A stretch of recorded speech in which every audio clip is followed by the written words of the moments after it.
Bon, vous êtes bien dans le flux de génération do it yourself. Mais aujourd'hui, je voudrais vous parler d'un épisode que j'ai adoré. Clémence Lepic, mon associé, qui sort cet épisode de Combien ça gagne sur les formations en intelligence artificielle. Alors, l'IA, on connaît, il faut s'y mettre, tout le monde s'y met, tout le monde en parle partout, moi le premier. Cependant, il y a plein de business périphériques autour des grosses plateformes d'IA, dont ce business très particulier des formations en intelligence artificielle. On les voit partout, elles pullulent sur les réseaux sociaux. Mais combien ça gagne réellement ? Quel chiffre d'affaires ? Quel coût ? Quelle marge ? Est-ce que c'est vraiment un bon business ? Clémence a poncé son interlocuteur aujourd'hui. C'est un épisode pépite. Écoutez-le maintenant. T'as juste pas le choix. C'est comme si tu refusais d'avoir un téléphone ou tu dis internet. C'est exactement pareil. Le Covid a tué la réputation du CPF. C'est vraiment la jungle. Tout le monde y va avec ses formations. C'est toutes les mêmes formations, etc. Donc on est à 2,9 millions de chiffre d'affaires. Tu te verses 3 000 € par mois. L'autre gros poste de coût, c'est le marketing et l'acquisition. 1 million par an. C'est 35% de ton chiffre d'affaires. Si demain on coupe le robinet, y a plus rien. Et ça, pour une boîte, c'est affreux. En gros, sur 1 euro que tu vas dépenser en acquisition, tu vas récupérer 2,8 €. Le consultant, c'est un mec, il a compris que l'IA, c'était un game énorme. Et donc, il veut pouvoir monétiser des prestations de formation et d'implémentation. Il va se reconvertir en consultant IA. Et ce qui est cool, c'est que le mec derrière, il bosse pour nous. Ouais. Donc en fait, tu formes tes futurs gars. Dans 3 à 5 ans, toutes les boîtes seront équipées d'IA.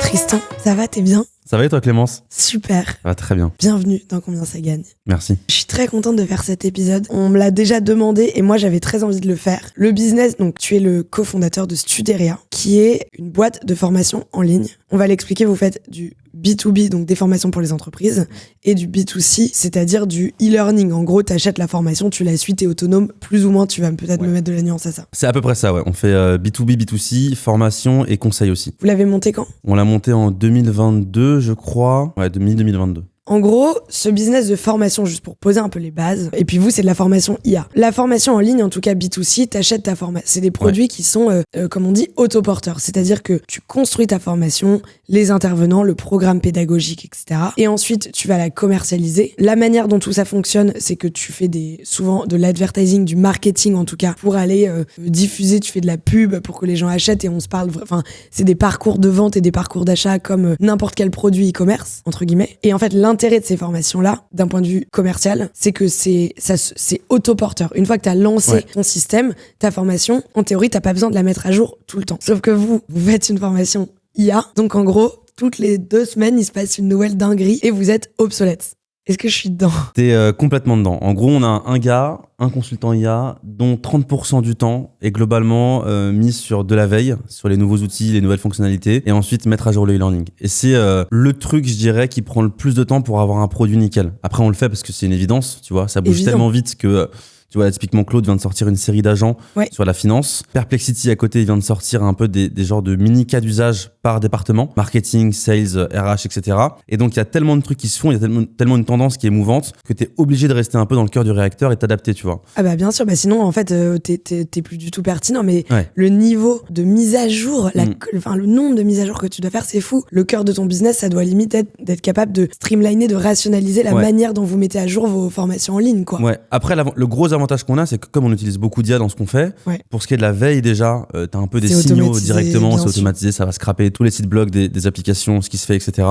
Et ensuite, même sur la production du contenu, tu vois, on a différents formats pour ce qui est des livrables, donc typiquement les supports pédagogiques, les quiz, les ressources que tu mets, les PDF, les exercices, ça tu peux faire avec de l'IA. Même la partie script, donc en vrai, ça se fait de plus en plus rapidement et tu peux arriver à industrialiser le fait de capter la nouveauté et de la mettre sur le papier, quasiment en ligne. Ouais. En fait, c'est ça qui est fascinant, c'est que tu peux... exactement dans ce business de création de contenu, littéralement, le niveau d'automatisation dans lequel tu peux rentrer, c'est délirant. Tu vois, même ne serait-ce que la création des accès au e-learning, tu peux même penser à un agent IA qui va te conseiller un parcours spécifique, tu vois, en fonction de toutes les ressources. Mais je sais pas, moi, c'était une plateforme avec peut-être 100 heures de ressources. Pour un mec qui débarque dessus, c'est hyper compliqué de s'y repérer. Donc tu peux avoir, historiquement, tu avais un mec au téléphone. Maintenant, tu peux avoir un agent IA qui va t'aider, un closer, tu vois. Après, nous, on garde quand même un gros aspect humain parce que tous nos accompagnements sont assortis de coaching individuel et collectif. C'est obligatoire. Alors, explique-moi justement un peu votre produit Ouais. exactement avant qu'on rentre dans les chiffres et à combien de pourcentage du CA tout ça correspond. Ouais, bien sûr. Alors nous, du coup, historiquement, on vient de la formation B2C. C'est ce qu'on a Ok. fait. On avait une première boîte qui s'appelait eForma Plus qu'on a lancée en 2021. Et donc, quand on s'est mis à l'IA, en gros, le postulat de départ, c'était de dire, il y a une révolution énorme qui arrive, il faut qu'on puisse former les gens à ça. C'était au moment de ChatGPT. Au moment de ChatGPT, ouais. Donc, on au était, moment de la entre guillemets, dans les démocratisation. early, dans la Ouais, ouais. démocratisation, tu vois. Donc c'était... Attends, tu m'as dit 3 ans et demi, ouais, donc début 2023, oui, c'était vraiment... Ou non. Ouais, la boîte a été fondée, je crois, en mars 2022. Après, on a mis du temps à monter le produit. Parce Ouais. qu'on voulait un truc hyper quali, on devait parler à tous les formateurs. Ouais, ouais. T'avais des mecs qui avaient des spécificités un peu partout, tu vois. Donc c'est vraiment des business super C'est spécifiques, la hyper formation spécifique. en ligne. Hyper Avec spécifique. plein de dérives, enfin, faut faire hyper gaffe, mais on en parlera après. Ouais, exactement. Et donc, Du coup, le temps qu'on monte le produit, je pense qu'on a commencé à le commercialiser en fin 2022, début 2023. Ouais, Tu vois. donc pile au moment où tout le monde se mettait à utiliser ChatGPT, Ouais. c'était en train d'arriver petit à petit dans les habitudes. Ouais, exactement. Et donc, du coup, on avait à la fois le e-learning qu'on mettait à jour régulièrement et aussi on s'est entouré d'un pool de formateurs qui ont chacun des spécificités. Donc, c'est des formateurs, tu vois, il y en a qui sont experts en marketing, Ok. experts en sales, experts en RH, experts en logistique, en productivité, tu vois, et qui vont en gros prendre les apprenants sur des sessions de coaching individuelles et le former sur tel outil en fonction de son problème. Mais donc ça veut dire que c'était pas que des formations IA au début. Exactement, Vous faisiez- c'est formation IA automatisation. Ah, mais alors pourquoi un sales? Pourquoi un... C'est genre comment mettre de l'IA dans ton Ouais, besoin c'est ça. sales, dans ton besoin marketing, dans ton Exactement. besoin je sais pas quoi. Ok. Ouais, exactement. On essaie de partir en gros du problème de ce que tu fais au quotidien pour mettre de l'IA et pas l'inverse, pas d'avoir un outil puis après le... Que dans l'application, enfin Ouais. application en premier quoi. En Ouais, gros, c'est ça le exactement. truc. Ok, hyper intéressant. Vous avez un resto, un bar, un hôtel et vous écoutez combien ça gagne et vous connaissez pas mon partenaire Payfit, c'est impossible. On va y remédier. Bon, dans la restauration, tout le monde connaît la musique, le serveur qui démissionne à 23h un samedi, le planning qui change 3 fois dans la semaine ou encore boucler la paix sur un coin de table juste après le service. Avec Payfit, vous allez reprendre la main sur absolument tout. La paix se fait en autonomie 24h/24. Et en plus, si vous utilisez une plateforme comme Skello pour vos plannings, bonne nouvelle, Payfit va l'intégrer directement. Donc rien n'est pénible. Vous êtes restaurateur, vous êtes hôtelier, vous êtes patron de bar, les soirées sur Excel, c'est terminé. Alors évidemment, rendez-vous sur payfit.com, payfit.com. Et en plus, comme ils sont trop sympas, ils vous offrent 2 mois gratuits si vous vous inscrivez avant le 31 juillet avec le code CCG comme combien ça gagne. Donc on n'hésite plus, on y va et vous me remercierez. Donc la formation en ligne, juste pour finir cette partie du produit, t'as un prix fixe ou t'as des paliers de ce que t'achètes? Est-ce que c'est un truc, t'as des cours, ça dure 6 semaines, des chapitres, enfin comment c'est orchestré? C'est des formations généralement où tu as accès un peu à vie à la plateforme. Ok. Parce qu'on n'aime pas ce truc de dire tu as accès 6 mois alors Ouais. qu'on est dans un milieu qui est archi mouvant. Ouais. Donc dans 6 mois, ça n'a rien à voir avec ce que c'était. Après, tu as un certain nombre de cours individuels. Ça peut aller de 4 à 12, 15, voire 20 pour les plus gros parcours, tu vois. Et ensuite, tu as des cours collectifs. Tu en as généralement entre 2 et 3 par semaine. Donc là, c'est des moments où tout le monde se retrouve et on fait le point sur un outil. Par exemple, Claude, tu vois, on fait des bootcamps d'une journée dessus. Donc on rajoute continuellement de la valeur sur des coachings collectifs pour que les gens puissent se tenir au courant, se retrouver, échanger. Tu vois, il y a un gros aspect communautaire, quoi. Donc t'as pas de contenu en autonomie, t'as pas des vidéos à regarder, t'as pas des trucs à lire. Tu les as, mais tu les fais en parallèle. Tu vois, on veut Ok. c'est un mode hybride learning en fait. C'est à la Ouais, fois c'est t'as ça. le e-learning, à la fois t'as les coachings individuels et collectifs, tu vois. Ah ouais, Ce ouais. qui permet donc de faire le t'es point. vraiment suivi. On est Ouais. vraiment dans un truc très premium, quoi. Pour nous, c'est obligatoire. On Parce kiffe que- l'idée du e-learning simple, mais on trouve que si en plus que c'est tellement énorme comme jungle, il y a tellement d'outils, tellement de possibilités, que si t'as pas un gars qui a fait les erreurs avant toi et qui sait un peu de quoi il parle, c'est très compliqué de s'y retrouver. Et donc ça veut dire qu'il y a un espèce de prix qui est le même à chaque fois ou comment ça fonctionne? Selon en fait le nombre de cours individuels et collectifs que tu prends, t'as des paliers. Tu vois, ça peut aller de 1500 € le plus bas prix. 1500 €, c'est le premier prix. Ouais, et ça peut aller jusqu'à 10-12 000 € encore une fois sur les particuliers, pas sur l'entreprise, tu vois. Ok, je vais payer 10-12 000 €, qu'est-ce que je vais avoir? En gros, tu vas avoir un consultant personnalisé, tu vois, qui va t'aider. Ça, c'est vraiment les gros trucs qu'on met en place généralement plutôt pour des dirigeants qui veulent se former à titre individuel avant de déclencher une formation pour leur boîte. Et donc, ils vont avoir un consultant pour toutes leurs strats, le e-learning évidemment, beaucoup de coaching individuel et ils vont avoir surtout de l'implémentation d'agents. Mettons que toi, par exemple, demain, tu veux un truc qui va scraper toutes les nouvelles opportunités de podcast, tu vois, genre tous les nouveaux profils qui seraient intéressants à inviter et que tu veux un truc automatisé qui leur envoie un mail, leur envoie des références que tu as déjà faites, tu vois. Tu sais tellement me parler, c'est littéralement Un truc déjà fait, tu vois. c'est mon besoin le plus criant du Ouais. moment. C'est ça. C'est le truc le plus painful, mais je te donnerai jamais 10 000 € en fait.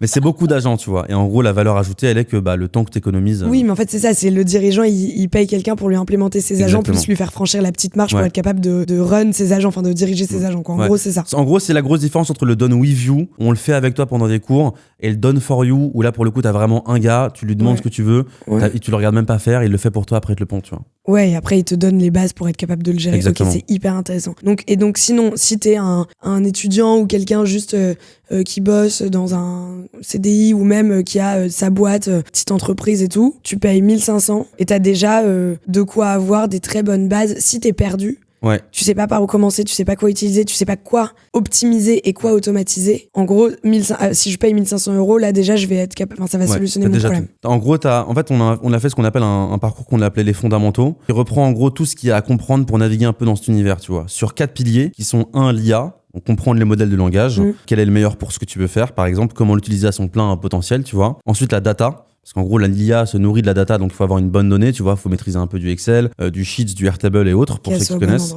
Et ensuite, de la partie automatisation. Si tu veux vraiment industrialiser, aujourd'hui, tu peux faire plein de trucs avec l'IA, mais si tu veux vraiment aller chercher de l'industrialisation avec du N8N, du Make, on le couvre aussi, tu vois. Et après, le dernier truc, c'est le dernier pilier, c'est ce qu'on appelle l'interface, où là, pour le coup, ça va être la création d'applications, ce qui se fait maintenant de plus en plus avec Claude Code, pour te dire, une fois que j'ai une bonne IA, une bonne data, une bonne automatisation, j'ai tout un truc, comment je peux en gros avoir une application avec un front, un back, et un truc qui soit archi complet, quoi. Et hyper autonome, et c'est là où tout le monde construit son propre SaaS, son propre CRM, vraiment directement adapté à toi, quoi. Ouais, exactement. Ça, c'est le monde dans lequel on va vivre, en vrai, dans pas si longtemps, enfin, je veux dire. Ouais. Donc ça, c'est pour la partie e-learning B2C. Ensuite, tu m'as dit que vous aviez une grosse partie B2B. Le B2B, en fait, on n'en vient pas, mais on s'y est mis énormément, parce que c'est là qu'il y a beaucoup de valeur, et surtout, on s'est mis sur un segment TPE, PME, ETI, où tu as le plus d'impact. Un grand compte, on en a quelques-uns, mais ça va être dur de faire bouger les choses. Parce que par définition, c'est des très longs process, il faut mettre des mois à mettre en place un nouvel outil. Ouais. Donc c'est assez compliqué de faire bouger, tu vois. En revanche, un TPE, une PME, une TPE, une PME, une ETI, c'est vraiment un peu un terrain de jeu, parce qu'ils ont énormément de cas d'usage. Ouais. Souvent, c'est des gens qui ont beaucoup de choses à faire, qui sont un peu overwhelmed, tu vois, au quotidien. Mais de malade. Et donc, ils ont tout ce que tu peux mettre en place va vraiment leur faire gagner beaucoup de temps et beaucoup d'argent, tu vois. Que ce soit typiquement pour du marketing, si tu veux créer du contenu facilement sur plusieurs réseaux, ensuite avoir tes datas qui se regroupent sur un dashboard, savoir ce qui a bien marché à tel moment pour répliquer, tu vois. Même pour les sales, le fait d'avoir, tu vois, avant chaque rendez-vous, un agent qui va te dire, OK, aujourd'hui, t'as 5 rendez-vous, tu prépares une fiche pour 5 personnes, pour ces 5 gars. Juste mettre les équipes au diapason dans les univers les plus, pas les plus réfractaires, mais les plus, pour lesquels c'est plus compliqué de faire du changement, quoi. Exactement. Et donc, directement, t'arrives et avec des petits cas d'usage, t'as directement un retour sur investissement pour eux et t'as un gros impact. Et ça, comment ça marche? Comment vous êtes orchestré là-dessus? En gros, ce qu'on fait, c'est qu'on part de l'audit. Donc, on fait généralement entre une journée, voire 2 jours d'audit. Exactement, c'est un modèle d'agence. Tu fais audit, formation, implémentation. Combien ça coûte en moyenne, ça? Ça va coûter ça va dépendre entre 3 000 et 4 000 euros la journée, en gros. Et les clients, c'est quoi? C'est PME ou plutôt grosse boîte? PME, ETI. Genre qui, par exemple, il y en a qui tu peux citer publiquement ou pas, de certains de tes clients? Pas trop. Non, pas trop. Pas trop. Okay. Sinon, des boîtes de prod, beaucoup de boîtes de prod, beaucoup de vignobles dans le vin, assez paradoxalement. Marrant. Et après, beaucoup de boîtes dans le marketing surtout. Tu vas leur faire une journée, 2 journées, 3 journées, peu importe, où en gros tu vas faire un peu ce que tu proposes à ton particulier pour 10 000 euros, c'est-à-dire je vais t'implémenter tes agents, je vais te mettre tout ton truc carré. Enfin, je sais pas exactement ce qui peut être fait en 2-3 jours de travail, mais en tout cas, te mettre une base un peu carrée, ta donnée, faut que tu ailles la récup là, tu mets en place des automatisations et des agents potentiellement si... Ouais, c'est ça, en fait, tu fais tout le temps live. Okay. C'est-à-dire qu'en gros, tu vas venir sur place et tu vas faire vraiment un truc qui est un peu médical, entre guillemets, et tu vas faire un audit de tous les process. Te dire, voilà, ton équipe marketing, elle fonctionne comme ça. Je veux dire, dans une ETI, ça peut prendre méga longtemps. Enfin, tu peux pas avoir un truc holistique ou qui va couvrir tous les départements, tous les... Ouais, c'est pour ça que tu vois, quand je te dis un audit, il dure entre une demi-journée et une journée, on parle pour un groupe de 12 à 15 personnes.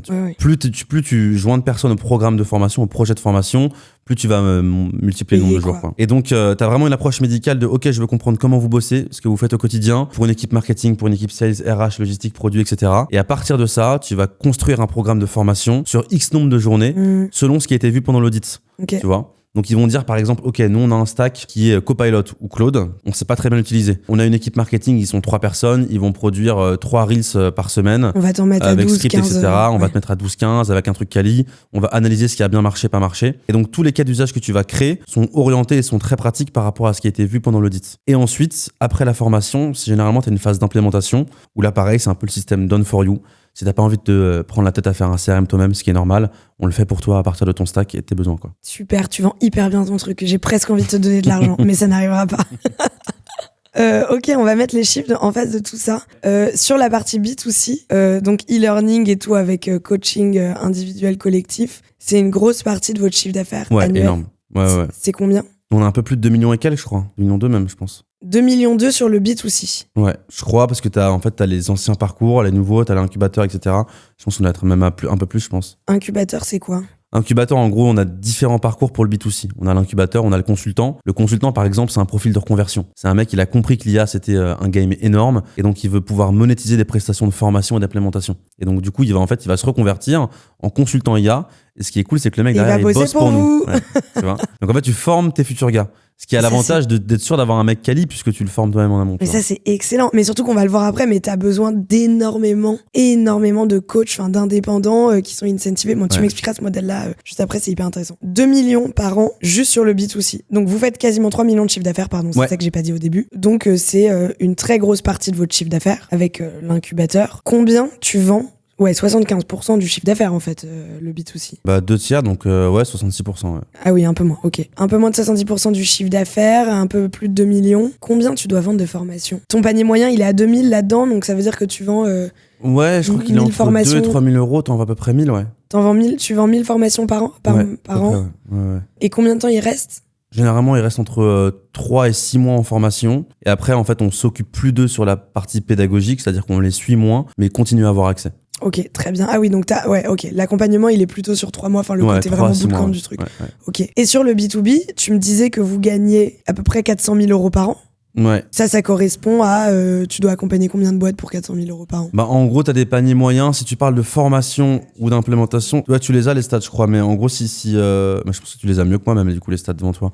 Mais si tu parles de formation, implémentation, ça va être des paniers qui vont aller entre 10 et 30 000 euros, globalement, tu vois. Et donc, t'en signes à peu près, t'as un panier moyen qui est à 20, t'en signes une vingtaine pour avoir 400 000 euros. Tu vois. Par an, ok. Donc, on est à 2,9 millions de chiffre d'affaires. Avec donc 2/3 de B2C et un petit tiers, c'est un peu plus quand même du coup. Ouais. Si on fait le calcul, pardon. On est à 2,9 millions avec 3/4 de B2C plutôt et un peu moins d'un demi-million pour le B2B. Je crois que c'est ça, ouais. C'est énorme, je trouve. Mais on va voir à quel point c'est gourmand.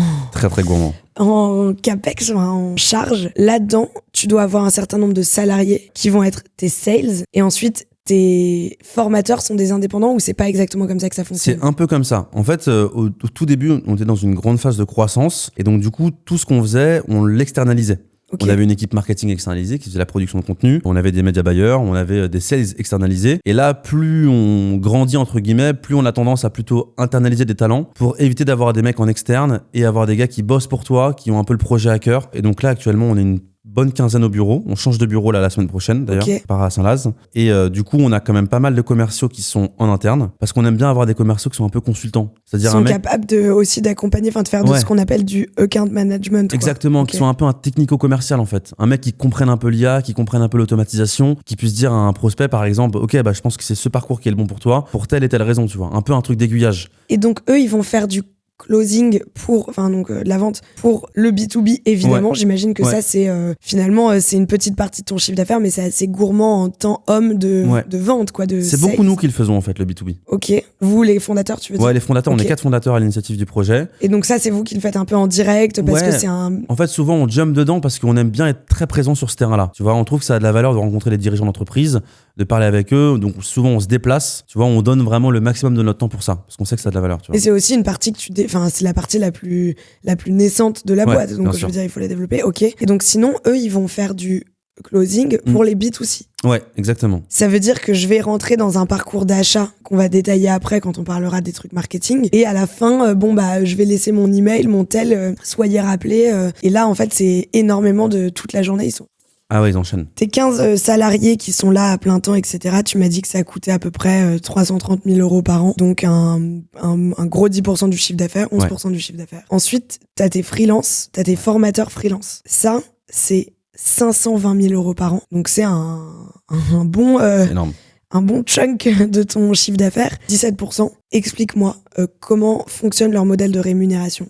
En fait, c'est hyper avantageux pour eux. C'est ça qui est énorme, c'est que, alors, soit c'est des anciens prospects qui sont devenus consultants IA et qui, du coup, après, ont accès à ce qu'on appelle littéralement une bourse aux apprenants. Soit c'est des mecs qu'on a recrutés, soit par candidature spontanée, soit on est allé les chercher sur des applis comme Malte et autres parce que les mecs étaient bons. Et en fait, tel que ça fonctionne, les closers vont aller choper des nouveaux prospects. Ces nouveaux prospects vont avoir accès au e-learning et vont intégrer une bourse aux apprenants. Et en gros, dans cette bourse, t'as le nom du nouvel apprenant, mail, numéro de téléphone, enfin bref, les coordonnées. Et puis, t'as des tags sur ce que le mec veut faire. Est-ce qu'il veut faire de l'IA? Est-ce qu'il veut faire de la donnée? Est-ce qu'il veut faire de l'automatisation? Est-ce qu'il veut faire du market? Sur quel sujet? Ouais. Voilà. Et ensuite, tu as en gros une bourse aux formateurs et tous les formateurs, ils ont accès à cette bourse aux apprenants. Et donc, le formateur va dire, OK, le projet de ce gameplay, je le prends en coaching. C'est eux qui décident. C'est eux qui décident. Sur 45 formateurs, 520 000 euros, ça fait 11 000 par formateur par an. 11 000, Ouais. Entre 11 et 12 000 par formateur par an.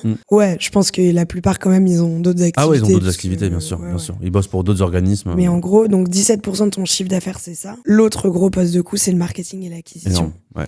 Ça, c'est 1 million par an. C'est-à-dire que c'est 35% de ton chiffre d'affaires. Est-ce que tu peux m'expliquer parce que c'est un truc très spécifique pour vendre de la formation en ligne, ce qu'on appelle le coût d'acquisition. Est-ce que tu peux juste expliquer les bases de ce mécanisme-là, pourquoi c'est 35% de ton chiffre d'affaires et pourquoi c'est obligatoire, quoi? Ouais. En fait, historiquement, nous, on a une stratégie d'acquisition qui est essentiellement sur du paid, donc du payant, donc de l'acquisition à l'inverse de l'organique. Et on a c'est pub Instagram, Facebook, YouTube, Facebook, tout. Et en fait, ce qui est marrant, c'est qu'on a commencé à investir. C'est peut-être un de mes seuls regrets, c'est d'avoir commencé à investir trop tard sur l'organique, trop tard à faire des vidéos, à se montrer, à aller voir des gens en live, à créer un peu du référencement autour de toi, même ne serait-ce que du SEO, tu vois. Tout à fait, ça c'est hyper important. C'est ça, tu vois. Et donc, du coup, le truc génial avec le paid, c'est que t'actives, t'as du leads.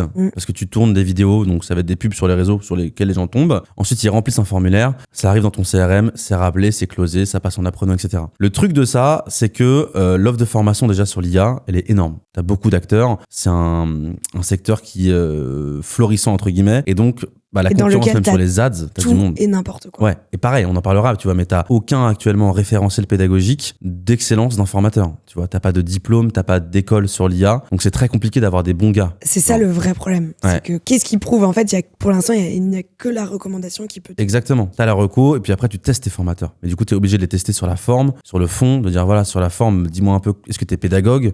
Est-ce que t'es un expert de ce que tu fais? Depuis combien de temps tu te formes, tu vois? Mais c'est pareil pour ton client. Je veux dire, ton client, lui, il peut pas tester le formateur, il peut que se référer aux avis, quoi. C'est ça. Donc c'est à nous de faire le test en amont pour être sûr que les 44 sont des très très bons formateurs, tu vois. Donc ce que tu disais, c'est que ton coût d'acquisition, il est moins élevé.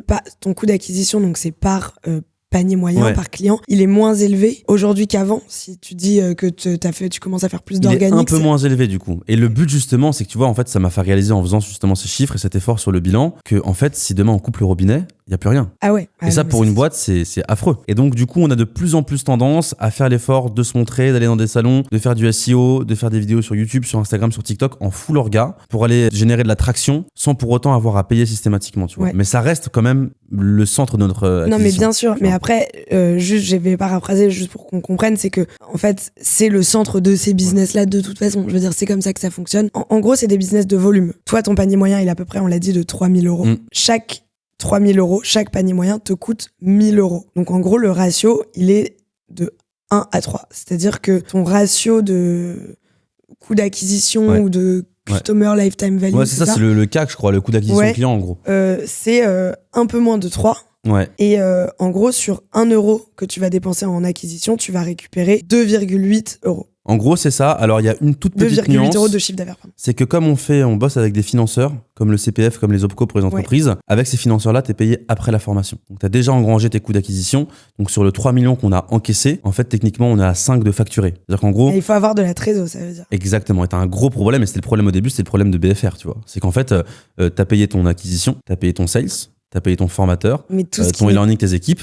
Et après, t'es payé une fois que l'apprenant est sorti de formation, que t'as fait les déclarations, etc., 1 mois et demi après. Donc au début, t'as un problème de BFR qu'on a rectifié rapidement, tu vois. Mais du coup, en fait, techniquement, t'es même à peut-être 1 sur 4. Mais ce qui est vrai dans l'idée, c'est que l'acquisition, c'est le plus cher. Parce qu'en fait, tu mets en place des pubs, après les gens cliquent, t'as beaucoup de mecs qui vont pas répondre au téléphone, tu dois avoir un système un peu, tu vois, de ce qui se fait maintenant beaucoup, des VSL, des vidéo sales letters. Donc c'est en gros, t'as rempli ton formulaire, t'arrives sur une landing page avec une vidéo de 15-20 minutes, tu vois, qui t'explique un peu ce qui se passe, etc. Qui est personnalisé en fonction de ce que t'as dit dans le formulaire. Exactement. Et on en vient à un autre poste de coût sur lequel j'aimerais qu'on s'arrête, qui est la certification Calliope. Certification Calliope, pour expliquer, c'est ce qui te permet d'être enregistré au CPF. Alors en gros, tu as le Calliope qui te permet de faire des financeurs, OPCO, et après tu as un truc en plus qui permet de faire le CPF. Ah, ok. Donc Calliope, c'est la première étape, c'est la première porte d'entrée, mais c'est un truc qui est très facile à avoir. Objectivement, tout le monde peut le faire. Ok. Et ensuite, là par contre, le CPF, ça a été évidemment avec tous les scandales, etc., énormément restreint. Donc ça, c'est beaucoup plus dur à avoir. Et Calliope, qui finance? Parce que CPF, je sais, t'es salarié. En gros, tu cotises pour du CPF tous les ans. Donc, au bout d'un moment, je sais pas, au bout de 4, 5, 6 ans de salariat, tu peux avoir 3 000 euros. Ouais. Donc, ça, c'est le CPF. Calliope, qui va Calliope, payer. c'est vraiment juste ton diplôme. En gros, c'est ton diplôme qui te permet d'exercer en tant que formateur. Ok, donc Donc, ça tout le monde peut l'avoir. donne ça dit que c'est certifiant. En gros, Ouais, c'est ça. toi, demain, tu peux être Calliope. Par contre, pour avoir le CPF, faut prouver que tu as déjà fait un programme de formation qui a marché avec des gens, qui a permis de faire de la reconversion ou de trouver un travail, tu vois. Donc, tu as beaucoup plus de trucs à mettre en avant. Ok. Vraiment, en gros, le Mais diplôme le du Calliope CPF est simple, beaucoup ça plus permet technique. pas du tout de financer le client, Non. quoi. Le Calliope permet juste de financer avec les OPCO, donc pour les boîtes. Donc en gros, Calliope, Mais ça- première étape, Ouais. tu peux signer des boîtes, les faire financer. CPF, deuxième étape, tu peux B2C. financer les B2C. Donc en fait, la première étape Calliope, elle est vraiment elle est intéressante sur le B2B. Encore une fois, je paraphrase. Une fois que t'es Calliope, ça veut dire que toi, en tant que salarié, tu Ouais. peux aller voir ta boîte et dire paye-la moi, Ouais. ou tu peux en tant que boîte décider d'en payer à tes employés. Ouais, exactement. Donc ça te coûte quand même. Donc les certifications, parce qu'après, comme c'est des trucs administratifs, tout ça a un Ouais. coût que tu dois reverser, 4% de ton chiffre d'affaires, tu me disais, donc 130 000 euros à peu près. Après, évidemment, vous avez tout ce qui est plateforme de e-learning, tous les logiciels qui doivent quand même pas mal turbiner, j'imagine. Ouais. Les logiciels IA, l'assurance, la compta, etc. Là-dedans, tu m'as fait monter toutes ces charges-là à 350 000 euros. Il faut quand même comprendre que rien que les outils et les logiciels, les mises en place des API, de manière hyper deep, c'est quasiment 100 000 euros, rien Ouais. que ça. C'est C'est ce que tu disais. C'était la plus grosse surprise que j'ai eue, c'est là-dessus. Parce qu'en fait, nous, tu sais, parfois on organise un peu des événements en ligne, des gros webinars. D'accord. Et dans ces gros webinars, tu fais une grosse acquisition, mais ensuite, tu as énormément de relances par WhatsApp, par SMS, par mail, etc. Donc tu payes des gros outils, tu vois, type Bah, bien Brevo, sûr. mais en plus, Ouais. en plus gros, quoi. À très grande échelle. Et même au-delà de ça, comme il faut qu'on reste un peu à la pointe des technos sur les nouveaux outils IA, en fait, tu les payes, quoi. Donc on est les premiers à payer des centaines d'outils à l'année, qu'on n'utilise même pas forcément, et donc du coup, tu arrives à un truc de 110 000 euros. Puis même, tu vois, les HubSpot, les Aircall, les Ringover, etc. Ça, c'est des trucs qui coûtent. Ouais, en fait, c'est un gros organisme de vente du public. En fait, Donc, l'industrialisation du process marketing et sales coûte très cher. ça, c'est vrai que quand tu regardes le truc, tu te dis, il faut quand même sortir 100 000 euros juste pour s'outiller, quoi. Est-ce que ça va durer? Je ne sais pas. Bon, je vais vous arrêter une toute petite seconde. Je sais que c'est relou, mais si t'es là, c'est que le format te plaît, c'est que l'émission te plaît. Et pourtant, il y a plus de 80% des gens qui sont en train de regarder cette vidéo qui ne sont pas abonnés à Combien ça gagne. Toutes les semaines, on publie un nouvel épisode. On a des épisodes de ouf qui sont prévus. Vraiment des pépites. Donc abonne-toi, c'est le meilleur moyen de louper aucun épisode qui arrive. Allez, on retourne dans l'épisode. Donc, tout ça pour dire que sur ton 2,9 millions de chiffre d'affaires annuel, on a 2,3 millions qui part en charge. Donc, ta marge donc ça veut dire 80%, pour être très clair. Ta marge opérationnelle est de 560 000 euros sur les 3 millions, c'est-à-dire un peu moins de 20%. Là-dessus, vous rémunérez Ouais. depuis le début? Non, on a passé 1 an sans se rémunérer et ensuite on a commencé au SMIC et là petit à petit on augmente, mais là on est arrivé à un plafond. En fait, on veut pas trop se rémunérer en tant que dirigeant. Vous êtes salarié de la structure? Ouais, on est salarié de la boîte. C'est Ouais. pour ça, donc en gros, pour expliquer Tout la est chargé. logique... Pardon? Tout est chargé, quoi. Dès que tu te verses un peu Tout de est salaire. chargé. après, En gros, c'est-à-dire que toi, tu te verses 3 000 par mois? Ouais, à peu près 3 000 euros. 3 000 par mois. euros par mois. Tu pourrais te verser plus, mais tu paierais beaucoup plus. Et donc, Exactement. en fait, tu te verses 3 000 qui te suffisent et le reste, tu le passes en frais. C'est juste pour Exactement. expliquer. Aussi, les gens qui écoutent, ils aiment bien se projeter. Sur le B2B, tu penses que le potentiel, il est énorme, notamment grâce à ce truc Calliope. Est-ce que, tu vois, là, vous me dites que vous faites 500 000 de chiffre d'affaires. Moi, je me dis, non, mais attends, tu peux le tripler, quoi. Je veux dire, c'est le tout début. Mais je me dis qu'en termes de marché, le marché, il est énorme, non? En fait, ce qui est intéressant, c'est que le Calliope, pareil, c'est un financeur pour entreprise. Ah, c'est ça. Mais en vérité, nous, de la même manière qu'on en est sorti pour le CPF, on veut en sortir aussi pour les boîtes, tu vois. Parce que je considère aussi que tu as un accompagnement qui est tellement quali que si tu bosses bien avec les gens, bah en fait, il peut te payer upfront ou alors faire un 50-50, 50 début, 50 signatures, 50 après, tu vois, à la rigueur. C'est vraiment un sujet de trésor. Ouais, de BFR, ça, c'est un besoin de ouais. fonds de roulement où t'as pas envie d'avoir à chercher ton argent 6 mois après la formation, tu vois. Et C'est vrai que ensuite, 6 mois, c'est quand même beaucoup. c'est hyper long. Parfois, c'est hyper long. Donc, t'as des factures en pending très longtemps. Et ensuite, le marché est tellement énorme. Et puis surtout, on est tellement sur un secteur où la demande est de plus en plus forte. Les gens comprennent qu'il y a quelque chose qui se passe. Au début, il y avait un peu un effet FOMO. Il y a un peu eu une genre de désillusion, un peu déception du fait que bah ouais ok, il y a de l'IA, il y a du prompt, etc. mais le résultat est pas forcément très bon. On est forcément un peu déçu. Et là justement, on remonte un peu cette courbe de Gartner et on a beaucoup de gens qui voient ce qui se passe, qui commencent à l'utiliser, qui ont pas encore des très très bons résultats, mais qui sentent qu'ils pourraient l'avoir. Et donc du coup, on est de plus en plus sollicité de manière organique. Donc c'est aussi le gros avantage de ça, par des boîtes de toute taille qui disent ok, moi je veux pour mes 20, 30, 40 collaborateurs une formation de 2-3 jours sur comment paramétrer leur cloud, avoir leurs premiers agents clés en main, qui puissent gagner déjà des 3-4 heures par semaine. Quelqu'un qui a les réponses, quoi. J'aimerais qu'on parle un tout petit peu des dérives des formations en ligne. Déjà, il y en a énormément, même des biens, même sur l'IA, par exemple sur le CPF, je crois qu'il y en a plus de 4 ou 500 des formations juste sur l'IA. Donc en fait, t'en as partout. Par ailleurs, il y a eu il y a quelques années un gros boom des formations en ligne et il y a eu tout et n'importe quoi. Et c'est un des sujets qui est quand même assez pointé pour les scams, etc. Vous, comment est-ce que tu arrives à naviguer dans ce monde-là qui est quand même tellement concurrentiel, quoi? En fait, c'est hyper dur. Le Covid a tué déjà la réputation du CPF. Historiquement, c'est un truc très utile. En soi, c'est un truc auquel tu cotises. C'est un budget de développement personnel, tu vois, sur des compétences qui sont utiles pour te reconvertir, etc. Et puis en fait, Covid arrive. Et puis les gens captent que ils ont du temps à la maison. Ils ont envie de se former, du coup, développer un nouveau skills. À l'époque, c'était de l'anglais, c'était de la bureautique, des trucs simples, tu vois, du graphisme. Et il y avait une offre de formation énorme. Les mecs ont capté le truc. Et donc, à l'époque, le CPF était très facile à avoir. Tu ouvrais un organisme de formation, tu avais le Calliope, le CPF en un mois. Tu pouvais vendre ta formation. Et donc, tu avais en gros des fournisseurs de e-learning sur étagère qui disaient tiens, toi, tu es un organisme de formation, tu veux faire de la bureautique, je te prête mon contenu sur Excel, tu as juste à le vendre. Et personne connaissait le truc. Tout le monde découvre qu'il a un CPF avec 2-3 000 euros, tu vois. Tu peux en plus l'abonder avec ton entreprise. Et là, tu te dis non, mais attends. Et donc, les mecs il y a des mecs qui se sont régalés. Et ce qui fait que, en gros, déjà, ça a fait plusieurs choses. Une très mauvaise réputation du CPF. Ce qui fait que maintenant, tu as l'identité numérique. Parce que oui, tu avais les mecs qui prenaient la carte vitale, etc. Enfin bref, tu as eu les dérives. Covid et post-Covid, c'était n'importe quoi. Il y avait le permis jusqu'à il y a pas si longtemps. Ouais, il y avait le permis voiture, il y a eu le permis moto, tu vois. Donc, ils ont rajouté des restrictions en plus, à la fois pour entrer sur le CPF, à la fois, ils ont fait une énorme purge. Je parle de la Caisse des dépôts, qui est un peu le patron, le saint patron du CPF. Ils ont fait une purge énorme sur les organismes de formation. Tous ceux qui avaient X nombre d'apprenants, tu vois, sur une période de temps très limitée, ils sont allés faire des contrôles. Ils ont vu que les mecs, ils avaient déclaré 100% de que l'apprenant a tout fait dans sa formation. En fait, il s'était jamais connecté, il y avait même pas de e-learning, il y avait rien, tu vois. Donc, ils ont sauté quasiment tout le monde et ils ont restreint l'accès au CPF, ce qui fait que maintenant, c'est beaucoup plus dur, tu vois. T'es sûr d'avoir un marché plus sain. Financièrement et administrativement, c'est pas que c'est beaucoup plus dur, c'est que c'est un supplice. C'est un supplice. C'est horrible maintenant. Mais c'est tellement devenu un supplice que t'as plus envie de le faire, alors que financièrement c'est hyper intéressant à la fois pour le client, à la fois pour l'entreprise. Ouais, c'est commercialement c'est super. C'est ça qui est. Et là en plus très récemment ils ont mis les 1600 €. Donc en gros même si t'as 4000 € sur ton CPF, sauf si sur un certain type de formation, pas dépenser plus de 1600. Pas plus de 1600. Et donc ils restreignent comme ça petit à petit, quoi. Donc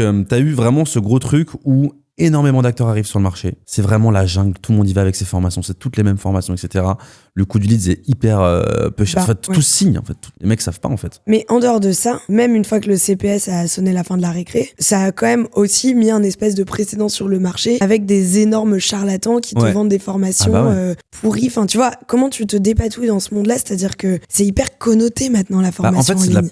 En fait, il y a plusieurs moyens de se dépatouiller. Je pense qu'il y a beaucoup de preuves sociales. Mais ça, c'est la base de ton business. C'est là que tu joues sur les avis. Genre, c'est-à-dire que moi, je vais taper Studeria, je sais déjà quelle est votre note car j'ai déjà regardé. 4,8 sur 150 avis Google et Trustpilot, Trustpilot, je sais pas. 200 et quelques, je pense, tu vois. Et je suis sûre que vous avez une super note aussi, en tout cas, j'avais vu. Ça, c'est la base. C'est la base. Ouais. C'est ce que tout le monde regarde. Donc, t'es obligé de soigner ta note. Et nous, tu vois, c'est encore un regret, c'est qu'on l'a pas assez fait. Moi, j'aime pas dire aux gens, laisse un avis, tu vois. Mais en fait, faut le faire. T'es obligé. Faut le forcer. En fait, les mecs, ils ont passé 3 mois avec toi. En plus, t'as de l'accompagnement personnalisé. Et en plus, ça fait partie de l'initiative pour le formateur. Tu dis, voilà, si le mec il laisse un avis en mentionnant ton nom, t'as tout un système d'initiative qui est hyper intéressant pour les avis. C'est quoi ton IA préféré en ce moment? Moi je suis très Claude. Bah oui. Mais par contre je suis un peu j'ai mes petites habitudes sur Perplexity. Je sais pas pourquoi, mais en fait j'aime tellement ce truc, je sais pas, j'ai pris l'habitude d'utiliser que peu importe, il y a eu un moment de Gemini qui est arrivé, ChatGPT etc qui est sorti, Claude est arrivé ensuite. J'utilise évidemment Claude, tu vois, mais j'aime bien mon Perplexity. Donc j'utilise quotidiennement. Récemment autour de moi, j'ai plusieurs personnes qui m'ont dit des trucs du style non mais moi ChatGPT, donc déjà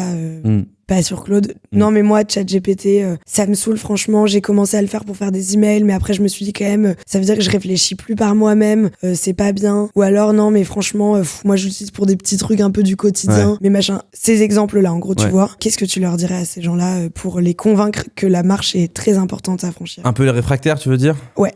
En fait déjà t'en as plein.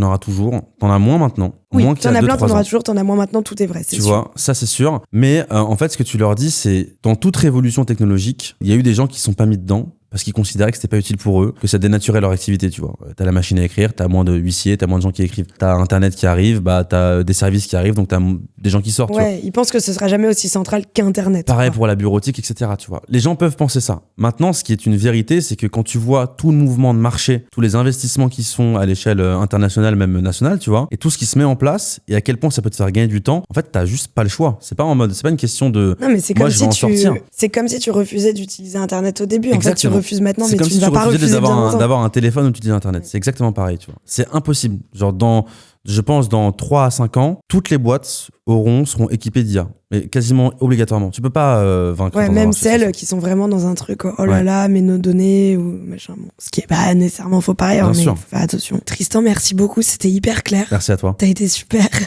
C'était hyper clair, et puis surtout, c'est des business très prometteurs, et ça permet de mieux les comprendre aussi. Il y a tout un tas de mythes, donc trop bien. Merci d'avoir Avec grand plaisir. joué le jeu et d'avoir partagé tes chiffres avec autant de transparence. Ça permet en effet de faire un peu son bilan, c'est ce que me disent beaucoup de gens. Ouais. Ouais, j'étais même assez surpris en le faisant. Ouais. À plus, ciao. Merci.